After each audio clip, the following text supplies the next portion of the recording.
पुरुषोत्तम परमात्मा पूरन विश्वावीस। आदि पुरुष अविचल तू ही, तो ही नवाबू शीश। यह तन विष की बेलरी, गुरु अमृत की खान। शीश दिए सतगुरु मिले, तो भी सस्ता जान। जगजीवन बोध कबीर सागर में 10वां अध्याय पृष्ठ 21 पर लिखा है। जगजीवन पूर्व जन्म में सदगुरु कबीर जी के शिष्य थे। पूर्व जन्म में भक्ति की थी, परंतु बाद में लोक लाज में आकर सदगुरु शरण त्याग कर वही पारंपरिक भक्ति करने लगा, जिस कारण से पुनः जन्म मरण के चक्कर में गिर गया। कबीर साहब धर्मदास को समझाकर कह रहे हैं कि जब जगजीवन वाला जीव गर्भ में रो रो कर पुकार कर रहा था कि हे परमात्मा, मैं महाकष्ट में हूँ, आपके बिना मेरा कोई नहीं है। मैं वचन देता हूँ कि मैं आपका दास बनकर रहूंगा, आपके अतिरिक्त अन्य किसी की भक्ति कभी नहीं करूंगा। रात दिन चलते फिरते नाम जपा करूंगा। मेरा गर्भ का कष्ट दूर करो। जीव जब माता के गर्भ में होता है तब इसको 6ठे महीने चेतना आती है। यहाँ पर महाकष्ट भोगता है। ऊपर को पैर, नीचे को सिर होता है, जेल में लिपटा रहता है। बच्चा रोता है लेकिन आवाज नहीं निकलती। तो संत गरीबदास जी ने कहा है, कह रहे हैं कि साहब से चित लाल रे, मन गर्भ गुमानी। साहब से चित लाल रे, मन गर्भ गुमानी। नाभि कमल में नीर जमा, तेरा दीना महल बनाए। नीचे जठराग्नि जले थी, वहां तेरो करो सहाय। नीचे शीश चरण ऊपर को, बोझिन याद कराए। दांत नहीं जब दूध दिया था, अमी महारस खाए। बाहर आया भ्रम में भुलाया, बाजे तूर सहनाए। दाई आई घुटी पियाई, माता गोद खिलाए। तू तो छोड़ दिया, अब चला अधम की राह। और तू तो छोड़ दिया, अब चला अधम की राह। 12 बरस खेल तेरे बीते, फिर लीना विवाह कराए। तरुणी नारी से घर बारी, चालिया मूल गमाए। दांत दांत तेरे उखड़ गए हैं, रसना गई तुतराय। जो दिन आज सो काल नहीं, आ गए फिर धर्मराय। नर से फिर तू पक्षुआ कीजे, दीजे बैल बनाए। 4 पहर जंगल में डोले, तो नहीं उधर भराए। कोदे जुआ जोते कुआ, कोदो का भुस खाए। सिर पर सींग दिए मन भोरे, दुम से मच्छर उड़ाए। फिर पीछे तू खर कीजेगा, कुर्नी चरने जाए। टूटी कमर पंजाबे चढ़े, कागा मांस खिलाए।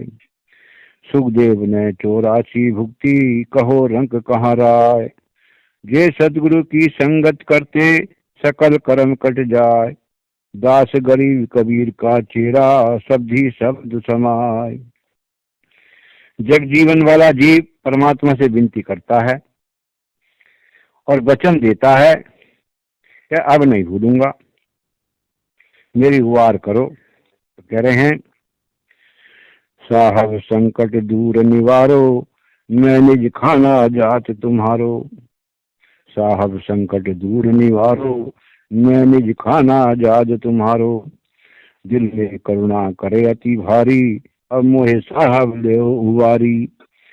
और करे स्तुति बहुत सुदिलावे, तुम बिन खाविद कौन छुड़ावे।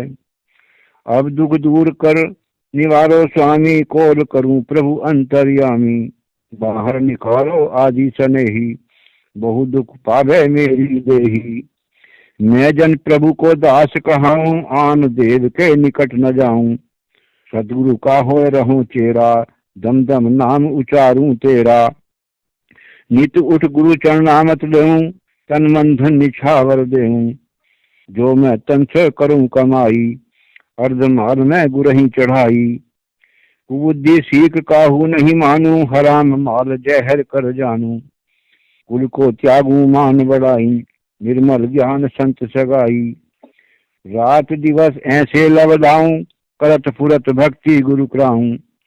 दुख सुख परे सो तन से सहूं, भक्ति दृढ़ गुरु चरणों रहूं। पर क्रिया ताकू नहीं कोई, जननी बहन कर देखूं सोई। दुष्ट बहन कभी मुख नहीं खोदूं, दुष्ट बहन कभी मुख नहीं बोलूं। शीतल बहन सदा मुख बोलूं। श्वास उश्वास में रटना लाऊं, आन उपाय एको नहीं चाहूं। तन मन धन निछावर देऊं, सदगुरु का चरणामत देऊं। सदगुरु कहें सोई अब करी हो, आज्ञा लोप पाओ नहीं धरी हो। और सकल बैरी कर जानू, सतगुरु कहें मित्र कर मानू। ज्ञान बतावे सोई गुरु दाता, तन मन धन अर्पूं उन ताता। जो मैं छूटूं गर्भवासी, तन मन अर्पूं गुरु विश्वासी। एक नाम साचा कर मानू, और सभी मिथ्या कर जानू। देवी देव की कछु न चाले, गुरु बिन कौन करे प्रतिपाले। पिछली बात में हृदय जानी, कोई काहू का नहीं रे प्राणी। अपने साथ चलेगा सोई, जो कुछ सुकृत करे सो होई। मद माया में जीव भरमाया, सो तो कोई काम ना आया। बहुत विचार किया मैं सोई, अंतकाल अपना नहीं कोई। ऐसी करुणा करे विचारा, दया करो दुख भंजन हारा। जग जीवन का जन्म राजा के घर हुआ। राजा का एक नौलखा बाग था, वह 12 वर्ष से सूखा हुआ था। राजा भोग विलास में डूबा हुआ था। भक्तों को देखकर उनकी हंसी उड़ाता था और ज्ञान ध्यान कुछ न मानता था। जीवों को अचेत निद्रा से जगाने के लिए पृथ्वी पर चारों तरफ घूमकर कबीर साहब ज्ञान सुनाते हैं, परंतु किसी ने नहीं सुना। तब कबीर साहब उस राजा जगजीवन के बाग में आसन लगाकर बैठ गए। तब 12 वर्ष से सूखा बाग हरा हो गया। बाग सभी प्रकार के फल फूलों से भर गया। बाग को हरा भरा देखकर माली खुश होकर राजा के पास गया। माली ने राजा से कहा कि आपका बाग फल फूलों सहित हरा भरा हो गया है। यह बात सुनकर राजा परम हर्षित हुआ। तब राजा ने स्वयं मंत्रियों सहित जाकर बाग में एक स्थान पर आसन मारे एक महापुरुष को देखा। राजा ने उन महापुरुष को दंडवत प्रणाम किया। राजा के समस्त मंत्री तथा प्रजा ने भी दंडवत प्रणाम किया। राजा कहने लगा कि मैं बड़ा ही भाग्यशाली हूं कि ऐसे महापुरुष ने मुझको दर्शन दिया, और जिसके चरण पड़ने से वर्षों का सूखा बाग हरा हो गया। आपके दर्शन से मेरा हृदय प्रसन्न है। अब महाराज दया करके मेरे सिर पर हाथ रख दो, मुझको मुक्ति प्रदान कीजिए। तब कबीर साहब ने कहा, क्या कह रहे हैं, और तुम तो कोल भुलाने भाई, किए कोल तुम गए भुलाई। तब साहब यूं कहे पुकारा, कहीं समझाया तो ही बारंबार। तब साहब यूं कहे पुकारा, कहीं समझाया तो ही बारंबार। और अनेक बार गर्भ में आया, तेरति कर्म भरम नहीं पाया। कई बार ते कोल बंधावा, कई बार ते गर्भ में आया। गर्भ में ज्ञान उपजा है तो ही, संकट में सुमरे सबको ही। बाहर निकस नहीं उपजे ज्ञाना, अंधकार अहंकार समाना। अनेक बार भुलाना भाई, नहीं सदगुरु की रीत निभाई। गर्भवास में कोल बंधावा, सो कैसे ते न बाहर निर्वावा। बहुत संकट में ते ही उपजे ज्ञाना, बाहर निकसत सब बिसराना। जो जीव गुरु कोल निर्वाहे, सोई नहीं गर्भवास में आहे। परम कबीर जी समझा रहे हैं, कह रहे हैं कि बार बार जीव गर्भ में आता है और बार बार उसको समझाते हैं और बार बार वचन देता है, लेकिन गर्भ से बाहर आकर सब भूल जाता है। राजा ने संकेत करके पालकी मंगवाई। पालकी में कबीर साहब को बैठाकर घर ले आए और बड़ा आदर सत्कार किया। परमात्मा कबीर जी ने ज्ञान समझाया। राजा ने अपनी 12 रानियों तथा 4 पुत्रों सहित दीक्षा ली। राजा को कबीर साहब ने सतलोक के दर्शन कराए।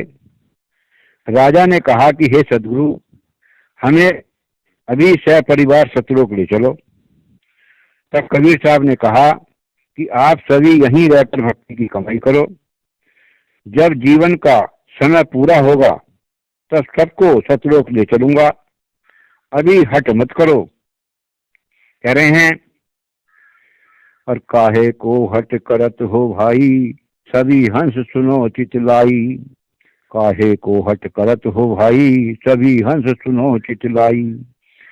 दे धरी अब करो सुख वासा, सदा रखो निज नाम की आशा। घर में रहकर कुल कर्म निभाओ, जो सब सच्ची मुक्ति चाहो। घर में रहकर कुल कर्म निभाओ, जो सब सच्ची मुक्ति चाहो। सदगुरु कहें सुनो रे भाई, सभी रहो नाम लो लाई। सदा रहूं मैं उनके पासा, धरे ध्यान जो सतलोक की आशा। इतना वचन सतगुरु सुनावा, सबको ध्यान विधे समझावा। कैसे चल राजा लोक हमारा, मैं नहीं देखूं लगन तुम्हारा।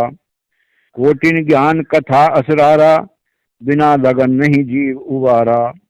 जैसे लगन चकोर की होई, चंद्र स्नेह अंगार चुगोई। ऐसे लगन गुरु से होई, धर्मराज सिर पर धर सोई। जो तुम तजो अंतर की वासा, तभी चलो हमारे साथा। युगन युगन भव सागर आऊं, जो समझे तही लोक पठाऊं। शब्द हमारा माने कोई, तो यमपुर नहीं जाए बिगोई।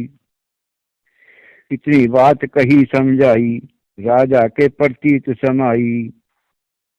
कबीर साहब कह रहे हैं कि हट मत करो और सभी हंस चित्त लगाकर अर्थात ध्यान से सुनो। यदि सब सच्ची मुक्ति चाहते हो तो घर में रहकर कुल धर्म कर्म को करते हुए प्रभु के नाम में लगे रहो और ध्यान करते हुए हमेशा सतलोक की आशा रखो, तो मैं सदा तुम्हारे ही पास हूँ। और कह रहे हैं कि सबको विधेय ध्यान समझा दिया। अब देखना है कि आपकी लगन कितनी है, क्योंकि बिना लगन के जीव सतलोक नहीं जा सकता। चाहे उसके सामने कोटि ज्ञान को भी समझा कर कहो, जब तक नाम में लगन नहीं होगी और गुरु से लगन नहीं होगी, तब तक कार्य नहीं बनेगा। अंदर की वासनाएं त्याग कर प्रभु में लगन लगाकर तभी हमारे साथ चल सकोगे। और कह रहे हैं कि मैं हर युग में आता हूं। जो हमारा शब्द मानता है तो वह यमपुर छोड़कर सतलोक को जाता है। इतनी बात समझाकर कही और राजा के समझ में आ गई। राजा व रानी पुत्रों सहित सदगुरु की शरण में रहकर भक्ति करते रहे और अंत में सबको सदगति मिली, सतलोक चले गए। तो इसीलिए जीवन भर लगन लगाकर भक्ति करनी है। तो समझने की कोशिश करें। सत साहिब।